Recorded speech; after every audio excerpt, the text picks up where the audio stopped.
Shalom Ubracha, nous poursuivons aujourd'hui avec la 4e Mishnah du 3e Pérec. La Mishnah nous dit, toujours pendant Chol HaMoed, En kotvim shtarei chov b'moed. On ne peut pas écrire un acte de prêt pendant Chol HaMoed, puisque on peut l'écrire après la fête.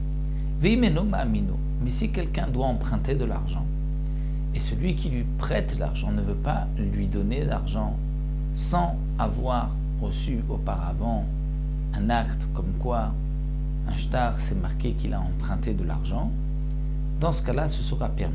Ou bien Oshe'en lo mayochal, que le sofer qui a l'habitude d'écrire ce genre de shtarot n'a pas de quoi manger.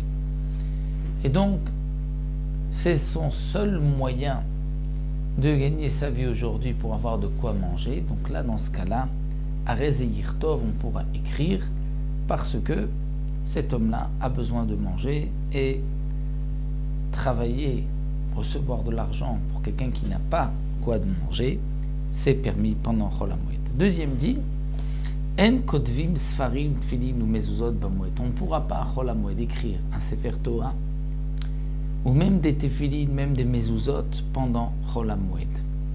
Ve'en magim otachat afilu besefer Ezra ou Azara. Et on ne pourra pas corriger Otachat, ne serait-ce qu'une lettre, Afelu besefer Ezra, même dans le Sefer de Ezra, ou d'après certaines versions, dans le Sefer de la Hazara. Le Barthénora, lui, a la version suivante, même dans le livre, le Sefer de la Hazara, c'est-à-dire il y avait un Sefer Torah au Beth Amikdash que le Kohen Gadol utilisait. Il lisait dedans Yom HaKippurim, la lecture qu'on veut dire comme c'est marqué dans Masechet Yoma. Et donc même ce Sefer-là, qui est dans la Hazara, et qui est un besoin du rabbim, du public, de la communauté, malgré tout c'est interdit Chol HaMoed, puisque de toutes les manières on a le temps jusqu'au prochain Yom HaKippurim pour le corriger. Autre explication, si on dit Afilu besefer Ezra, c'est-à-dire que Ezra avait écrit, Ezra Sofer, Ezra à l'époque donc du deuxième Beth Amikdash avait écrit un Sefer Torah, et de ce Sefer Torah on corrigeait tous les autres Sifrei Torah. Donc même si il faut arranger une lettre qui s'est effacée, c'est interdit sur ce Sefer Torah là. Il y a encore d'autres explications qui sont données dans les Mefarshim que nous rapporte ici le Tosfot Yom Tov, c'est-à-dire que il y avait aussi peut-être un Sefer Torah que Moshe Rabbeinu aurait écrit et qui avait été gardé dans la Hazara. Et ce Sefer Torah servait aussi à corriger tous les Sifrei Torah que l'on avait par la suite. Donc même ce Sefer Torah-là, on ne pourra pas le corriger pendant donc Chol HaMoed. Rabbi Yehuda Omer, Kotev Adam Tfilin ou Mezuzot le'atzmo.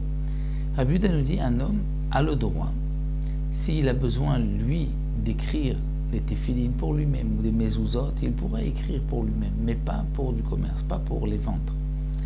De même, vetové aliricho trelet le tzitzit, si un homme a besoin de fil de tzitzit avec le trelet, le fil d'azur, et qu'il n'en a pas, il en a besoin pour Chol HaMoed, il a le droit de filer, de préparer un fil, mais pas comme on a l'habitude.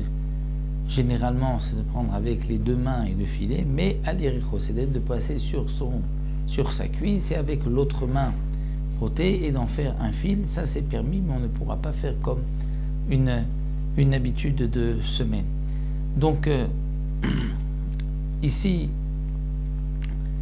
la Mishnah nous dit qu'un homme, d'après Rabbi Yehuda, pourra écrire pour lui-même ou préparer des tzitziot, des fils de tzitzit pour lui-même. Bien que pour les fils de tzitzit, nous voyons qu'il doit faire un shinui, c'est-à-dire faire différemment de toute l'année. Il ne pourra pas le faire avec les deux mains, mais une main et la cuisse. Mais pour les tefilines, ce n'est pas marqué qu'il doit faire un chinoui. Alors les Mefarshim expliquent, parce que pour les tefilines, on ne peut pas faire de chine, on ne peut pas, puisqu'il faut bien écrire les tefilines, il faut que ce soit ktivatama sans aucun problème. Donc là, on est obligé de s'appliquer, d'écrire normalement. Donc, ça c'est permis, nous dit Rabbi Yehuda. Donc si c'est pour une utilisation personnelle et non pas lorsque c'est pour la vente. Voilà. nous terminons ici avec cette Mishnah-là, où les Mishnayot suivantes nous parleront des dinim de Avelut pendant Chol HaMoed, et au passage, c'est un petit peu le seul endroit dans le Shas où la Gemara nous parle de tous les dinim de Avelut, donc nous verrons dans les quelques Mishnayot avant de terminer Masechet Moed Katan.